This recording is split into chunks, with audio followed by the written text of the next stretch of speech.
Hello, friends. Hello, listeners. And hello, darkness, my old friend. Sean on the Hogsty crew here. Just the usual suspects. Washington dropped a big one today. Both teams were hungry for it, but eat a Snickers, Redskins. You're clearly not you when you're hungry. It's Arizona 31, our beloved Burgundy and Gold 23. We'll see you after the break. It's the Hogsty.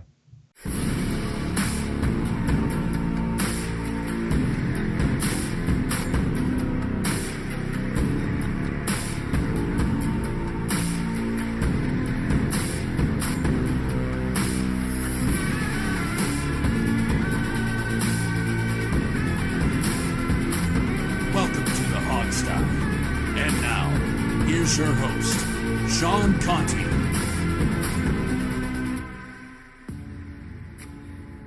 Hey, everybody. Glad to be back with you. Welcome to the show on this somewhat dismal Sunday evening. Sean here. What's up, Alex? How you doing, man? Oh, I'm very depressed from that. I feel like we could have brought this one into the win column, but yeah, our defense just didn't care. We biffed it. Is that your take as well, Mr. Steve Thomas? Well, we'll get to the game in a minute, but, what I found interesting is in your little intro, you mentioned, we'll come back after the break. See, after the break implies that there's going to be a commercial. And I didn't he's hear getting about on my Coca-Cola. ass about all this business stuff recently. I didn't hear about Coca-Cola. I didn't hear about, Pepsi. I didn't hear any commercials in there. We're All I working heard on was that, silence. okay? Mm-hmm. All right. We're working on it, okay? Moving on from there, hey, folks, we got a special contributor here with us tonight. His name is Marcus Pirelli. Marcus, in addition to being the man, is also a huge Burgundy and Gold fan and a bit of an analyst and budding reporter. So check him out on Twitter at Redskins Country for all the latest and greatest. What's up, Marcus? Welcome to the show, man. Glad to have you. Hey, I appreciate you guys having me on. I wish it was under a little bit better circumstances, but happy to be here and talk about it with you nonetheless. Yeah, you and me both. Plenty to definitely talk about in this game. But Steve, you want to hit us with some tweets and some statements made around the Redskins fan world up front here? Yeah, why don't we do that? Because this is just going to kind of set the tone for, I think, the game, the way the Redskins played, the way the coach viewed it. So this is courtesy of Mike Jones from the Post, who, incidentally, we just can't get him on the show. Thanks a lot, Mike. Jake. We love you. Yeah, we love you anyway. Okay, Mike Jones tweet, Jay Gruden just unleashed on his players in the locker room about not giving it their all throughout the week. Could hear the yelling outside. John Keim quoted Gruden at the presser saying that Gruden said he felt like the team underachieved today. Jones again, Gruden at his presser says he doesn't like how the Cardinals shoved the ball down their throats, how the defense got no turnovers, offensive penalties. Right. Let's see. Right. Yeah, and Rick Snyder, who has been on the show quite a few times, and who we is talk actually with quite frequently online too. Yeah, we love Rick. Gruden should be. He says Gruden should be mad at the players at this mess, and the players should be mad at coaches for this mess. The whole village burned down today. Nice. So Rick is advocating, fire. Yeah. I think that gives a pretty good. To be clear, Rick is advocating setting fire to things, not firing people. Yeah, he's advocating burning something. Yeah. I just want to make sure, because it's very rare that you'll see a reporter ever call for a coach's job. But I just want to make sure Rick Snyder's not doing that. On fire. Yeah. Right. That's so much better. Let's burn something. Well, Right. Yeah. Well, let's kick things off here, folks, because maybe we can give our starting thoughts. Steve's going to hit us with the stats, which I am absolutely positive are totally depressing. But maybe we can lead off with this, guys. This was a sad one and felt like a weakness exposing game to me. Mm-hmm. Okay, defense got exposed just like it really does most of the time. I made this point last week. We haven't held a team to less than 20 points except for once this year. We're not a really, we can't really muster a stop when we need one. We're not we good. knew that was the case. Let's just put it as it is. We're just straight up not good on defense. So that was exposed as it always is. And then I think specifically offensively, we've had some luck, but we got exposed on that offensive line, which we can talk about more specifically, but we got pressured all night. It was a problem. So I don't know. That's the point I would lead off with. This felt like a weakness exposure to me. I don't think. Well, I don't know if I would agree that it was a weakness exposure for the O-line. I mean, we had several guys get hurt in the game. We were already without Trent Williams. Absolutely. I want to make, I should clarify my statement there, but continue. Yeah, the only person who got exposed is the one we already know about, and that's our left guard, Sean Laval. Absolutely. Nope. Great call out. I don't No, think totally. I don't think anybody got exposed. Quite honestly, this game went pretty much exactly how I thought it was going to go. The defense didn't get exposed. This is our defense. This is what our defense has been all year long. Every running back Absolutely. with talent runs all over us, Mm-hmm. and Johnson is just kind of a special case because of his receiving ability. In terms of the offense, this is one of the best offenses in football. This is what we told you was going to happen. Mm-hmm. And I think it's clear that what we ran into today was the best defense that we have seen this season. We talked about it a lot going into the Minnesota game. And I think we saw even today that they are on another level, even in comparison to Minnesota, whether it be getting their hands all over the ball, knocking down passes at the line, that secondary, and their linebacking through as well. So we definitely faced our toughest challenge today, and it really took us until the second half before we could get it going. Yeah. No, you're totally right. And I mean, the point you make is great. This is the toughest defense we've probably faced. We knew they were going to get a ton of pressure and a ton of sacks. They do it against everybody. That wasn't a surprise. I just want to preface or clarify, I should say, my statement about the offensive line. It's not like we have horrible players, but we've got some young guys, okay? Moses and Scherfer, they show potential, but they're no world beaters. Laval is obviously a problem, and Secchi's been great, but he's still inexperienced and learning, and he's no Trent Williams, obviously. Yeah. So when I say we got exposed, I don't necessarily mean anyone got exposed for being a terrible dog shit player, Except for Laval. Except for Laval, which exactly, excellent call out again. But that is a problem that we should think about. But anyway, with that, maybe we should get hit with these statistical situations here. I just love the numbers. You guys know that. All right. Yeah. Here, Kirk Cousins was 21 of 37 for 271 yards, 1 touchdown, 1 interception, and then of course the fumble and the sack. His quarterback rating was 77.6. That is about a 56% completion percentage, which is one of the lows of the year for him. Might be that Robert statistically is probably one of his worst games of the year. Yeah. Well, we'd have to go back to Altogether. that Pittsburgh game. He was pretty awful in the Pittsburgh game, maybe. too. We'd have to go back, but certainly in a long time. Robert Kelly was 14 carries, 63 yards for 4.5 yards per carry. Why on earth we didn't use him more? We'll talk about Chris Thompson, 2 carries, 24 yards. Pierre Garçon was our leading receiver, 7 receptions, 78 yards. Sean Jackson had his 1 touchdown catch, 59 yards. Vernon Davis was a stud again today, 5 yards, 47 carries, and it goes down from there. James Crowder had 3 catches. Ryan Grant, for some odd reason, had 2 catches. I know that's Alex's favorite player. Derek Carrier had 1 I was catch. shocked that he made 2 catches in a row. That was And they were Yeah, I actually some big time catches. yeah. Yeah. They were. No, Yeah, that's true. they were. And that is Redskins stats for today. Sean, you want me to save Arizona? Yeah, I guess save Arizona Yeah, let's offensive Let's stats. talk offense then. Yeah, let's talk Yeah. about what we didn't do and what we did do. Okay, well, let me start. I want to get you guys' input on something. Go ahead. Please do. 37 passes, 18 runs. Mm-hmm. Robert Kelly was averaging 4.5 yards a carry against a fairly stout defense, but we told you guys in the preview that if Arizona had a weakness, it was in the run game. They're better against the pass, not against the run. Yet, first quarter, 8 passes, 1 run. Halftime, 16 passes, 10 runs. Third quarter, 25 passes, 15 runs. And then it gets out of hand because of the final drive, but 37 and 18. Play calling stunk today. Play calling stunk. Jay got completely away from what he should have done. We should have let Robert Kelly continue to do his thing, and he didn't.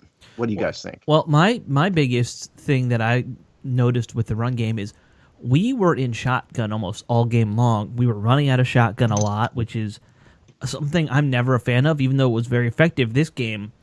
Whenever I see a run out of shotgun, I predict it's going to go poorly for us because I just don't know why. The running in the red zone was good. We started doing that a lot more this week. But they did run on first down, though. You got to run on first down in the red zone. That that changes the play calling dynamic. And I they think just didn't do it. one, I don't like the idea of you got to do anything on first down. That makes you predictable. But You're right. You That's got a to be bad way willing to to say do it. it. you have to be We are you have to be not willing to run the ball more. Obviously, the one thing that I wonder if we weren't running as much because Jordan Reed was out. Not having that tight end that we love that 2 tight end set where they're still a threat to pass. Without Jordan Reed, you don't have that as much. We ran 2 double tight ends at the goal line Right. in the red zone. Well, I think we're actually a better blocking team for the run with Carrier and Davis in the game in comparison to when that might be Jordan Reed true. is there. So we should have taken advantage of the run even more so today. I think what we really saw is just that's the identity of this coaching staff. Jay Gruden and Sean McVay want to throw the football. They built this team to throw the football, and unfortunately, as frustrating as it is for us as fans, that's always going to be their go-to option. Yeah. Mm-hmm. Well, that certainly seemed to be the case. And when it doesn't work, then you get into a serious problem because we were having serious issues with it, obviously, today. I'll take you back to that first quarter, okay? Mm-hmm. We did not come out of the gates very well in this game. I think that's an understatement. No. Kirk Cousins was having one of those games similar to the games he had in the first part of this year or this season when he was like underthrowing guys, overthrowing guys, or just generally being off target and just not playing very sharply. Kirk was the overexcited, nervous Kirk that, when we see him, that's when you really do need the running game because you don't want to trust Kirk to throw the ball 3 times in a row. He'll just miss every shot. Right. Well, but here's the thing, guys. Yeah. I mean, they had a blitzing pass rush. They blitzed a lot today, right? Oh, yeah. Blitzing all the time. They have outstanding corners. Patrick Peterson, one of the best in the business. The team, Kirk Cousins, and us, the Hogsty, all should have known that it was going to be a rough passing day on Kirk. We knew this. Mm-hmm. It's not necessarily that Kirk had a bad day. Kirk went up against the best pass defense in the league. This was a game when we should have leaned on the run because we knew it wasn't going to be Kirk's best game.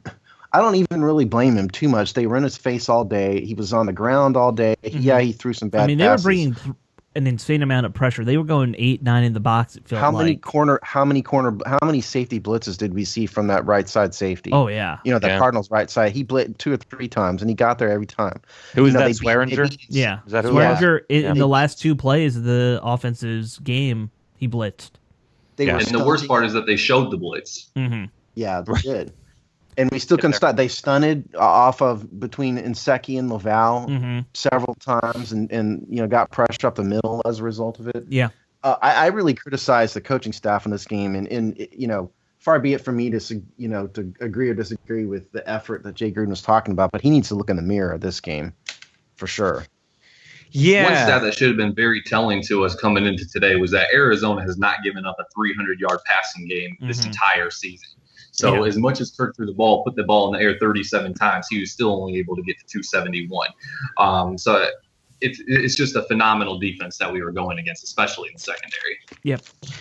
Yeah, and that stat just underscores the point I think that we've been making. I mean, that we really needed to have leaned on the ground game tonight, and we didn't. We tried to get it done through the air, and it didn't make sense. It didn't bode well for us in the beginning, the way this game started, and it didn't bode well for us considering how well this team has played and how they've defended the ball this year. That was probably the ugliest first quarter one of the ugliest first quarters we've had. I mean, it wasn't good. What was that? They had an 8-minute drive right off the bat. Yeah, we go 3 and out. Then they go 3 and out. We go 3 and out. Back and forth on just a whole lot of nothing after that. But still, that first quarter was kind of a precursor for how the entire game was going to go, in my opinion. Yeah, absolutely. I mean, I know we got to talk about defense. The game ended obviously on. We're not Kirk there Cousins. yet, obviously. But. No, we're not there yet. The game obviously ended on an offensive play. Kirk Cousins' interception there. Are we putting huge fault on him for how the game ended there? Was he doing what he had to do to try to get something done at the end? Cousins? Well, I mean, on the intercepted ball, it was a bad throw by Cousins, right? But he got hit hard on that play. They were right in his face immediately. I can't. This is the first interception. Been pretty cautious throughout the evening. I mean, he'd thrown the ball away a lot when he was facing pressure. Yeah, and that wasn't that was his first interception. 3 games at least, something like that. Yeah. I can't fault him too much for it. I mean, it was an inopportune time, and he deserves fault because he threw it. But I can't. Yeah. Get too upset over. It's a bad throw anytime you are jumping up in the air and throwing off your back foot, the odds of it being intercepted are going to be much higher than. If your feet are planted and you drive the ball. Unless you can pull off that I think he tried to Tim make Tebow jump shot. Yeah, right? Yeah. Tim Tebow can't pull that off. He was really just spoiled over the course of these last few weeks. He hasn't felt pressure like that in a long time, and it really seemed to rat. That's fair. I'd Yeah, I also mean, like he to was taking some big ol' hits tonight, wasn't he, fellas? Particularly towards the end of the game there. He was getting leveled, pancake style. Mm-hmm. Yeah, I mean, Threw a couple penalties, though. because of how I had to watch the game today or anything, I lost track of my quarterback hits stat I normally keep. But, there were I hit 5 before I had to stop counting, but there were a lot more than 5 hits on him today. He really got beat up. He came away from that game looking like he was wearing an Eagles jersey. There was so much grass stains in it. Steve carves a check mark into his arm every time the Redskins get sacked. That's how we keep the stats. I just, and then I like to point out, Pierre Garçon had a great game, I thought. Oh, he did. Yeah. He kind of disappeared halfway through the season, and Tough motherfucker but this right past several games, he's really come alive. He was catching balls over the middle, short posts. He ran a dig route or two, I think, out there. Caught some tough sideline balls. I thought Pierre Garçon played a real good game considering the circumstances. Yeah, So, good call out. A question I have about the passing game. Jordan Reed, how much of a difference would he have made? And did this game show you that Kirk can operate an offense without him, or is it really that we can't? I mean, we obviously lost the game, but we still threw it for 250 plus yards and versus a good defense. Yeah, I mean, I'll give a first thought on that. I think Jordan Reed is Jordan Reed. Obviously, he creates a huge mismatch. And in Arizona, again, we said they weren't quite as tough up front as they were. Obviously, they can get sacks and generate pressure, but they've been susceptible there in the past. So I think, he would have made a huge difference. Anytime you can have a playmaker playing in a in a position where the defense has a deficiency, I think you've got a major advantage. But I think what we learned tonight was just that if you've got a team that can generate that pass rush significantly, that's where we're going to create problems for ourselves. It doesn't matter how good your receivers are. If our young, somewhat inexperienced, still learning guys on the offensive line can't get it done, it's going to be tough for Kirk. I think that's what we learned. More than Jordan Reed being there or not, I think that's what we learned. Can't deal with a serious pass rush. Of course, he missed his security blanket. That's his favorite go-to person. And as a receiver, there's not another tight end in this league that can do what Jordan Reed can do. Sure, so, right. Of course, you're always going to miss a guy like that when he's off the field. But with that being said, what Vernon Davis gives us, he's still a top 10 to 15 tight end as far as a receiver in this league right now, even at his age. So we had suitable replacements for him. Mm-hmm. Yeah, absolutely. Big still was able to do a lot of the same things. But when it comes down to when he was getting that pressure, sometimes there were times when he looked to just throw the ball up to Jordan Reed and see what he might be able to do with it, and he just wasn't able to do that tonight. Yeah, that's a great point. Maybe if Jordan Reed was there, more of those scramble out and try to dump it off at the last second plays would have been more successful. That's a good point. Yeah, I mean, Jordan Reed's a guy that's really tough to replace. He's got such high-level capabilities. Like we said before, he beats corners. Sure. Routine basis. He's got tremendous hands, runs tremendous routes, has got a huge catch radius, for his size, because he's not the biggest tight end in the world. But that having been said, like Marcus said, I mean, Vernon Davis is a pretty darn good placement. Mm-hmm. Yeah. He really is. And I'd just like to go back to what Sean said or Sean or Alex, one of you guys said about the line. No, it wasn't. Give it to me. Give me all credit. I'm pretty sure it was Sean. If I made a good point, you better go back to it. What young guys got beat? It was really that, Sullivan was in there. Spencer Long went out in the second quarter. I think Nsekhe had problems. And Nsekhe had problems several times, particularly at the end of the game. He was letting up those safety sacks. And I don't want to say that's a huge indictment on him in any way. I'm just saying when you got young guys up there, especially a big proportion of them, you're going to have trouble against the league's number one pass rush. That's going to happen. So we have to come to terms with that and, accept that. That's going to be the reality while we have young guys who are still developing. That's all I'm saying. I would argue Nsekhe didn't give up those sacks at all. He was blocking his assignment, which was the defensive end, defensive tackle, whatever it was in front of him. And that safety, that's kind of the corner's job usually, is to get that outside rusher. Or not the. Hold on a minute. The running back shot. Hold on. I know we let up sacks from that side. I mean, don't take my criticisms too seriously. I'm not really saying any of these guys did anything wrong, but obviously we let up a lot of pressure tonight. That's undeniable. Right, but if they bring and you only have 6 in there, you're going to let up a sack, or you're going to have pressure. But wait a minute, though. Or get Hold on a pressured minute. all First night.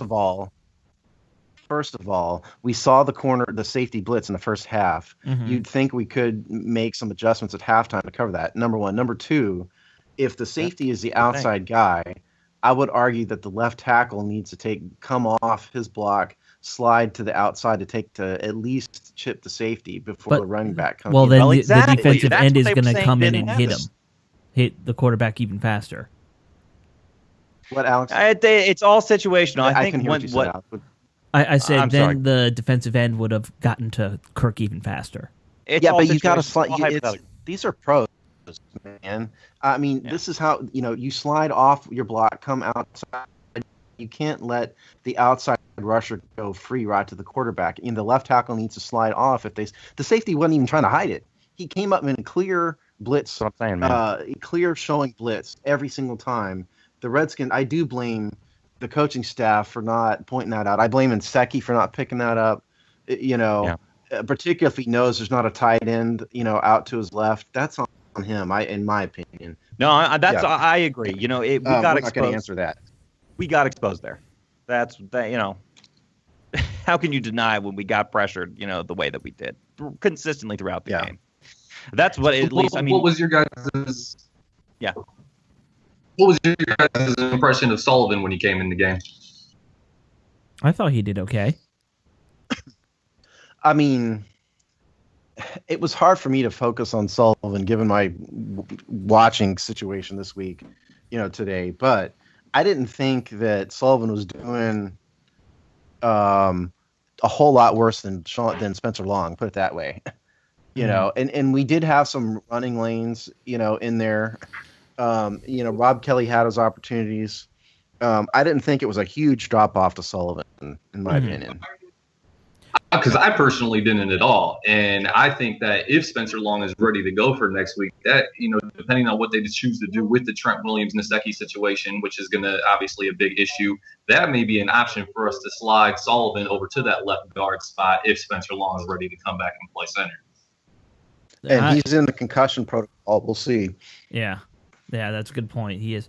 Yeah. I mean, I'm ready to try anybody other than Sean Laval at left guard. I mean, like, let's give Quanjo another shot. Let's try Spencer Long back there if they want to do that. But yeah, they need to try something. Yeah, no, that's a great point. I mean, any other major things you guys want to call out on offense before we sashay over here to defense? The one last thing, we had at least 4 false starts. Yeah. In this game, 2 of which were on Laval personally.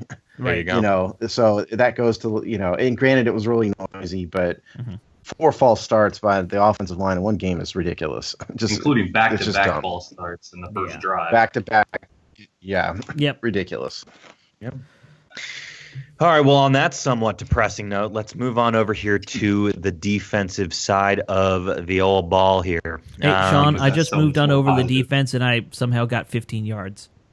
Yeah, excellent point there. Well, you want to lead us off there, Alex, on the defensive conversation? I mean, I would just say it's soft. It's so soft. It's like, it's like a beanbag in the center. We kind of talked about this in the pregame show. Anytime we go against a good running back, we're in for a long day because our defense, as long as we stick with the 2-4 or this nickel look all the time, people are just going to gash us up the middle. It's not even didn't close. do that.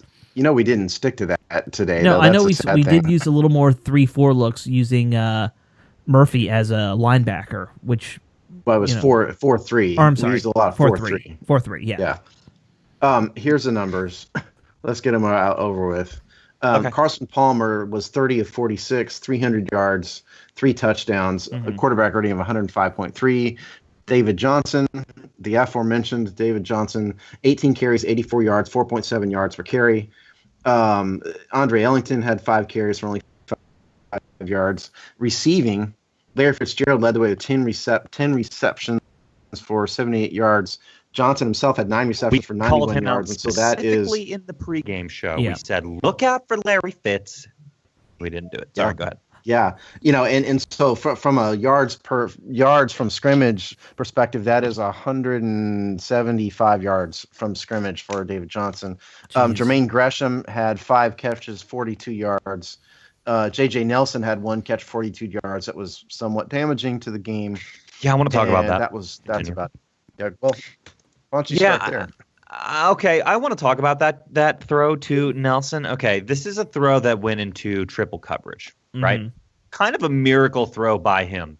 This is a great example, I think, to talk about the defensive day because there's a lot of talk about Joe Barry and his pros and cons. I think he has some issues, but that's a great example of a play that was total execution problem. He was tightly covered. There were other instances of the games where they made plays that were tightly covered. Guys were in the right position. They were close. But we just had poor execution. So I think this is a great game, an example to show you that it's a combination of Joe Barry scheme problems and also maybe some personnel issues that we're suffering from. That would be my main thought.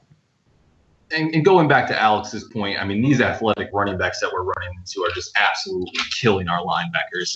They're just they get close. They're not fast enough to be involved in the play. They end up diving at the feet, and you're not going to take down these guys like Ezekiel Elliott and David Johnson. Was the most disappointing to me is that Arizona came into this game and had 2 legit weapons on offense. Every single time they went back to deliver the ball, it either went to David Johnson or it went to Larry Fitzgerald. And we couldn't figure out how to stop either one of those weapons. I'd like to go back to the Nelson touchdown because let's break it down here a little bit. The corner was they were in a cover 3 zone look. Dunbar.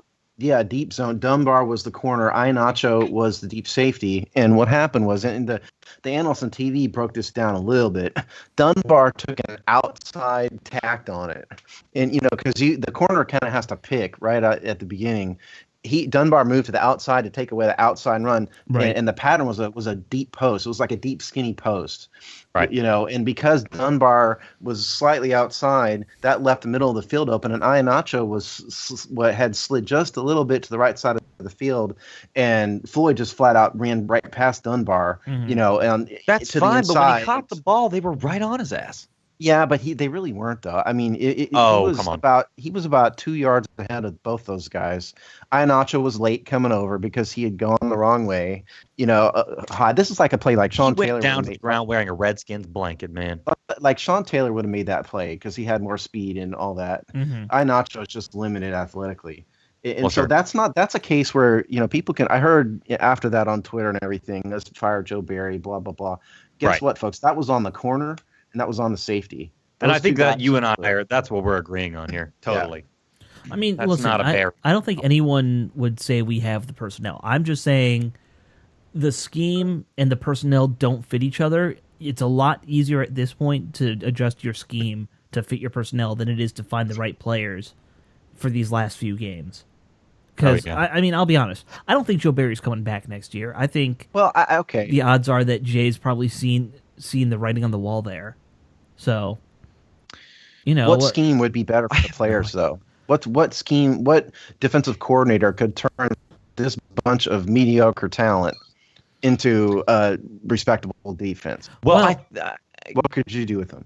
I mean, how about figuring out some way to get pressure up the middle when it's 4th and 1 and the whole game's on the line on that play, and you get pushed back about 6 yards for an easy run? Yeah, that's, you know what? I mean, unless they're going to, where I agree with you is, I think we could stack the box more because we should have been ready for Johnson, right? Right. I mean, what was everyone going to call on that play? It's going to be a run right up the gut with your great running back. Yeah. Yeah. Their receivers aren't the most athletic bunch in the world. Fitzgerald is obviously a Hall of Famer. Right. But I think you could go cover 0 a couple times on these things, stack the box, try to take Jay Johnson on the run, and we didn't do that. Well, especially because Carson Palmer. Exactly, especially because Carson Palmer can't elude the pass rush very well. He's the most sacked quarterback in the league. Right. We probably could have, had more success taking a harder attack there. I don't know. Another thing we got to talk about. That I agree. Another thing we got to talk about. We can't get off the field on 3rd downs, and this was probably one of the worst games where we've been when it comes to 3rd down completion.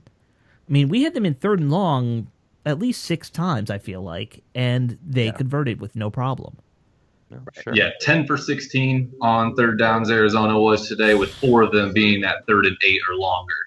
So for us to not be able to get off the field at all during those situations, needless to say, is an absolute dagger. Yeah. That's a fantastic statistic. God, let's have a moment of silence for that one. Oh, yeah, 10 that's of over 13. 60% on third down. Yeah. With most of them 8 yards or longer. Jesus Christ. Yeah, that's abysmal. That's abysmal defense there. You're not going to win games playing defense like that. No, I mean, It is, but I if just you're think that over 50% in third down, you're going to lose. Yeah, I just think that people who are only blaming Joe Barry for today's debacle are just not being objective about it. You know, 'cause look at who we have starting on our offensive line, on our defensive line. Mhm. You know, I think, you know, Baker is legit, right? Chris Baker, legit good starter. He's We've got fine. Ziggy I mean, Hood, you know, he's like a B plus. No, he's not fine. No, he's not. Pittsburgh let him go. He was a high draft pick. Pittsburgh let him walk. I've He's said a Chris decent Baker. piece, Your don't get me lag wrong. is making you think I said Ziggy Hood's a B plus. Oh, okay. Yeah, Chris Baker's a B plus guy. Ziggy Hood is not a B plus guy. No, Ricky he's a Jean-Francois, like jag him, of all love him. jags at best. Right. Yeah, exactly. So those guys just aren't going to be, no matter where you put them, those guys aren't going to be great. That's Yeah. my point. Yeah, and I mean, just to make a really broad point here, I mean, I feel like we have been guilty of taking interior defensive linemen in the draft, putting them on the outside. We've frequently done that. It's always been a personnel mismatch problem. You know, it doesn't make a huge amount of sense. We've tried that all some things stems in from years our past. 3-4 thing, doesn't it? I mean, Absolutely, and also we've tried some things. We have to give credit where it's due. We've tried, you know, Jason Hatcher and Junior Galette, and we've tried acquiring some people that haven't panned out for whatever reason. But yeah, I mean, I think we're showing a glaring problem here. That was a team that's susceptible to getting sacked, and you know. yeah, I think We did get 2 sacks. Yeah, We got 2 sacks. Murphy had the one, and then Kerrigan had the other. So People 2 are sacks. averaging like 4 a game against them, though. Yeah. You know. well, Yeah. and Kerrigan's, Like, I would say, Norman should get credit for it because he's the one who jumped up and hit. Well, you're right, talking about yeah. the corner blitz play. Yeah, the corner blitz, Go yeah. ahead. Yeah. Yeah, Norman was right there on the play, and for that matter, we need to stop and give Josh Norman a little bit of credit for today, because every time this defense did make a play, Josh Norman was dead in the middle of it. So 1 forced fumble that we didn't recover, the big stop at the end of the first half that saved 4 points from going on the board, as well as a big hit in the backfield on David Johnson that was just a superstar play. Josh Norman is out there giving his absolute all, and just begging guys to follow suit. Yeah. So is this like the What do you think, prognosis? Marcus? What do you think about sorry. Norman? I just think- like, you know, we talk about Norman every week on this. What do you think about Josh Norman overall? Josh Norman is a dog, okay? That is the greatest acquisition that we could have made, and I'm so glad that we did it. I know Scott McLuhan preaches building through the draft. He's not a big free agency guy, but Josh Norman has been an outstanding addition to this defense, and not just an addition, a piece to this defense. Because of him, we are a lot closer to having a good secondary than we are having a good run defense. So if we can get a little bit of safety help in there, and with that being said, let me just say that Will Hill is still sitting out there on the free agency line. He's had a few drug suspensions in the last few years. He served a 10-game suspension this season. But at this point in the game, he's worth a call. He's only 27 years old. He's not a Dante Whitner situation. There is a high risk for when you're looking at the drug suspension issue. But I think he's worth a look at this point, and he might really be able to help our secondary out. Nice call out. Okay, so let me ask you this then, Marcus, if that's your real name. No, I'm just kidding. Let me ask you this: do we just learn? And this is kind of back to my point about this being a weakness exposing game. Do we just learn the prognosis for the Redskins defense here? Take a throw pasta against the wall approach on the pass. Just pass all day because Josh Norman can't possibly cover anything, and then surgically run when you need to, because that's basically what happened. Josh Norman being amazing, put that aside. Is that what we're looking at here in defense? It certainly does seem that way. Absolutely. We're rotating guys in and out. We're giving Deshaun Phillips shots on the field. We're giving Kendall Fuller shots on the field. These guys aren't stepping up. They're not showing that they're ready for starting roles and primetime roles in our defense at this point in time. Mm-hmm. So the offenses are really able to avoid Josh, and they're looking just about anywhere else on the field. As much as I like Bashaud Breeland, I feel like the potential is there for him to be a great player. Unfortunately, despite some flashes that we've seen, it hasn't been consistent. So he's really trying to hold this defense and primarily the secondary together almost single-handedly. I like to go to Breeland. I think this has been a little bit of a eye-opening year for Breeland because he's getting picked on a lot more. And when Norman's been blanking their number one receiver, these quarterbacks have gone quite a bit to the number two. And I think what we learned about Breeland is I don't think he's what you would call a number one corner at least he can't do it on a consistent basis. He's a solid player, but I think we had probably too much hope for him after his rookie year that was so good. He's going to be a solid player, but I don't think he's, a top corner necessarily. But I think it's good for us to find this out now. And you know what I mean? He if you recall in the offseason when we acquired Josh Norman, he felt personally insulted that we went out and acquired Josh Norman because he felt like he was the guy. He felt like he was the number one corner. I think his confidence has been rattled a little bit this year because, like you said, he's been picked on a lot more than he was last year. The success just hasn't been there, statistically or on-field production. So, but I think it's good that we learn this now this season so that we don't look at him as a building block for this defense moving forward. I'm not saying he can't be a piece of the puzzle, but he's not a building block. I'd like to go get you guys, thoughts on this. David Johnson clearly was the number one weapon, right?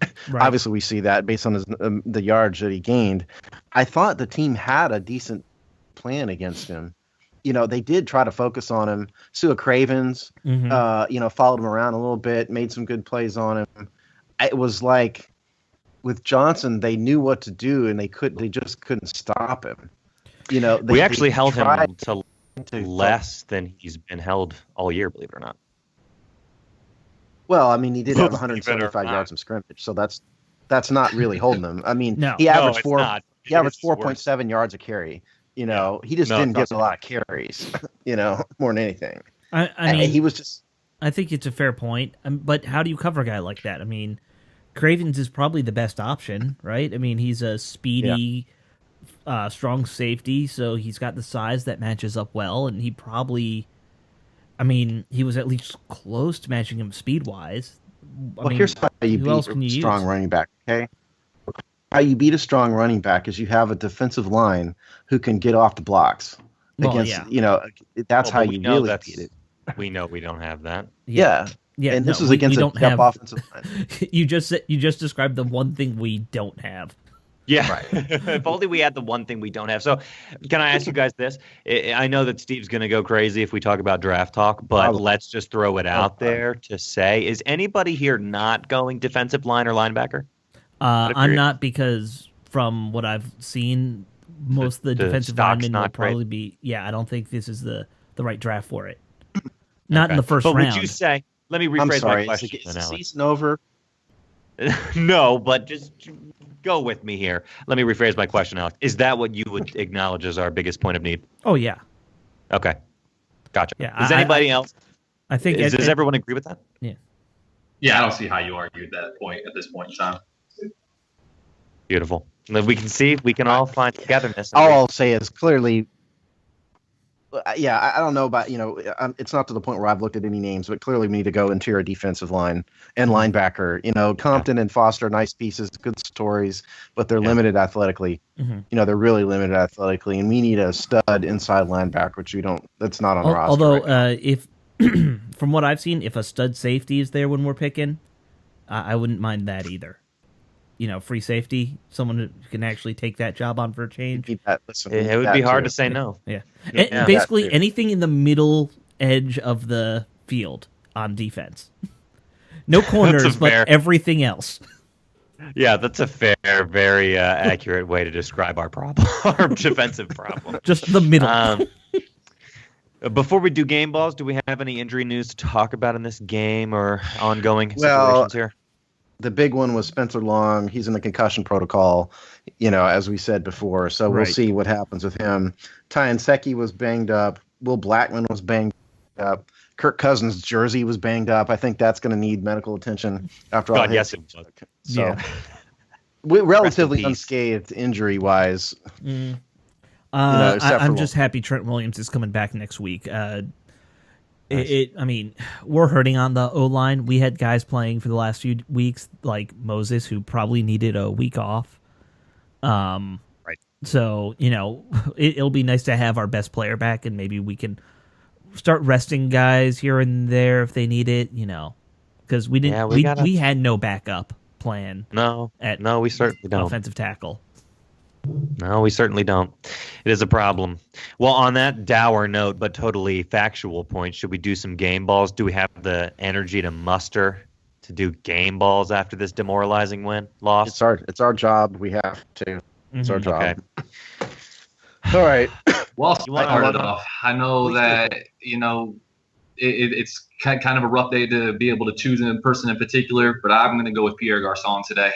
Obviously, the production was there, 8 catches, 84 yards. That's great. He came up on third down a couple of different times, but more than anything, just the mentality that he brings to the offense and continues to bring. Mm-hmm. It seemed like if you look back 4 or 5 weeks ago, looking at post-game comments, it seemed like he might have been a little bit frustrated with the state of this offense. But if that is still the case, he hasn't shown it at all, and it's definitely not showing on the football field where he fights for every yard. So I'm really happy to have him out there, and I can still appreciate him on a day like this. He really should be our team captain. Yeah, I agree with that. Got the most fire. Mm-hmm. Yeah. I'll go next, I guess. I was gonna pick Pierre too, but Marcus stole my thunder, so I'm gonna go with Rob. It's all right. I'll go with Rob Kelly. He had a nice game. He didn't get enough carries. We underused the guy.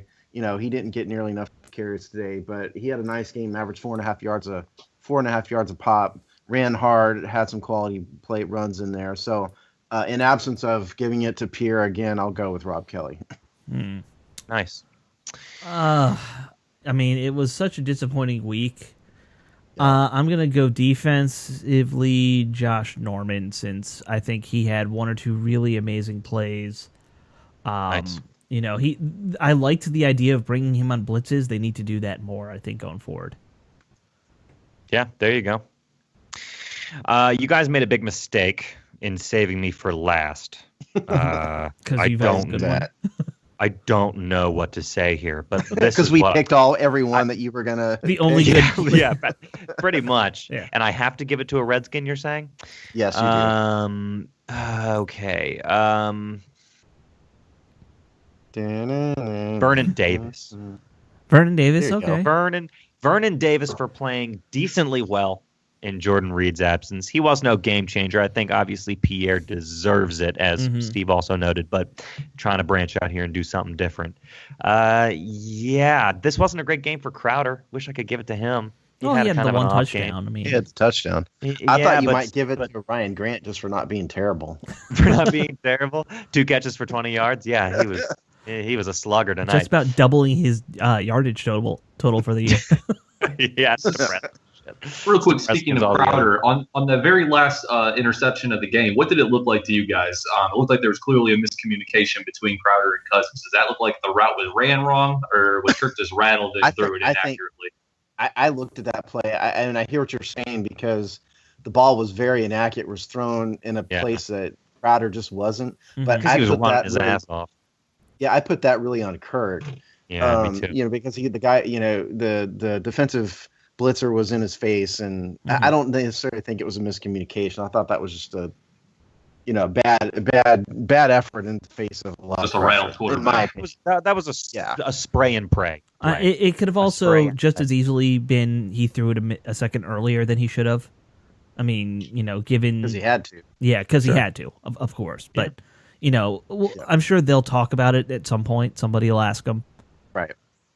Oh God, yeah, you got to imagine. Yeah, this is sort of the start. I think the takeaway here, in a big way, or one of the takeaways here, is that the door just closed in somewhat of a significant way. Both these teams are competing for wild card spots. They just got the tiebreaker if both teams have similar records at the end of the season, which we very well could, because I believe they're only 1 game behind us now. Arizona is. Well, we're never going to have a similar record because we have the tie. is the problem. Well, there you go, Arizona too. actually has the tie as well. Yeah. Yeah, Arizona I know. I ties mean, Seattle. but like the Eagles and the Vikings, and we're not going to have a tiebreaker. Yeah, I just Arizona's might- the only one we can have a tiebreaker game with. Yeah. And one more note on the wild card Yeah, outlook. right. Unfortunately for us, Tampa Bay did win their game in San Diego today. Yeah. So Oh, they did? that actually moves them ahead of us in the wild for that second Okay. wild card spot. I think The door is final- only a bit cracked then, right? So statistically we can do this, but it's a very back and forth zigzaggy path that we would have Hey, to you know take. what? There's 4 games left. If they win 4 games, they're in. If they get to 10 wins and only 5 losses, they're in the playoffs. Probably. It's still in their hand. Not probably. If they go 10, 5, and 1, they're going to be in the playoffs. Absolutely. Yeah, most likely, yeah. My final thought on this, I'm scanning Twitter as we talk here to see if there's any more comments from Jay. Jay, I've been good with Jay all year, I think. You guys know, Sean and Alex at least know that I was really down on Jay in his first year here. I thought he did a poor job. I thought he did a poor job handling Robert Griffin. He improved dramatically last year. The offensive game plans have looked a little better up until recently. But, Jay didn't take any responsibility for this game. He's blaming on the players. He's blaming on their effort. He said they underachieved this week. They got, they got run down their throats. When is Jay Gruden going to take some responsibility and say, you know what? I called 37 passes to 18 runs, and I did the same thing last week. I had 52 passes last week. Right. Jay, this is partly on you. And I'm, for Rick out there who thinks I hate Jay Gruden, I don't hate Jay Gruden, okay? But it's time for Jay. Jay doesn't do a good job of taking responsibility. Joe Gibbs would have said, listen, it's on me as a coach. We didn't coach him up. He didn't say that today. Part of this game was on the game plan and on the lack of adjustments, the lack of defensive adjustments at halftime. At halftime, what was the score at halftime? Can you guys remember? We were down 10-6. It was 10-6. Yeah. Yeah, 10-6. Okay. Arizona's offense got rolling at halftime. We didn't make a lot of adjustments to stop them at halftime. So I think the Jay Gruden and the coaching staff should take a significant amount of the blame for this. So Yeah, that's my I think for today. that's been one of Jay's weaknesses since he got here. He just has not handled the media well. We know that DC can be a tough market as far as that goes, but that's something that he constantly needs to improve on.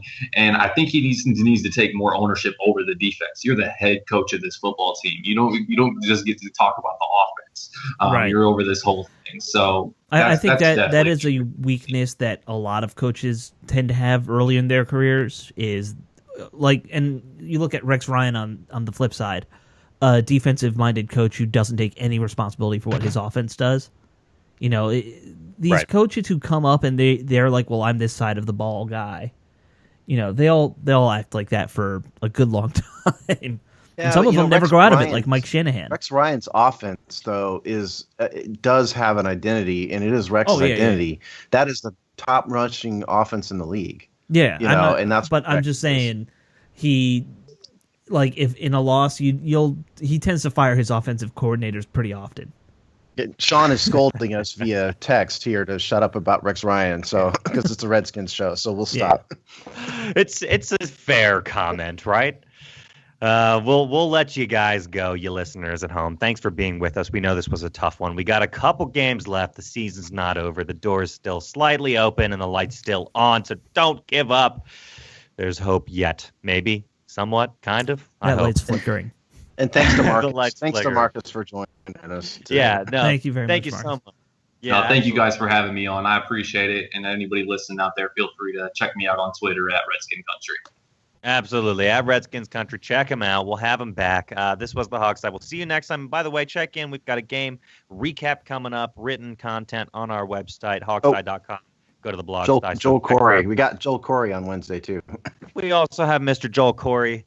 He is a ex-agent and numbers, stats, and contract expert. So we'll be looking forward to that. So we will see you guys soon.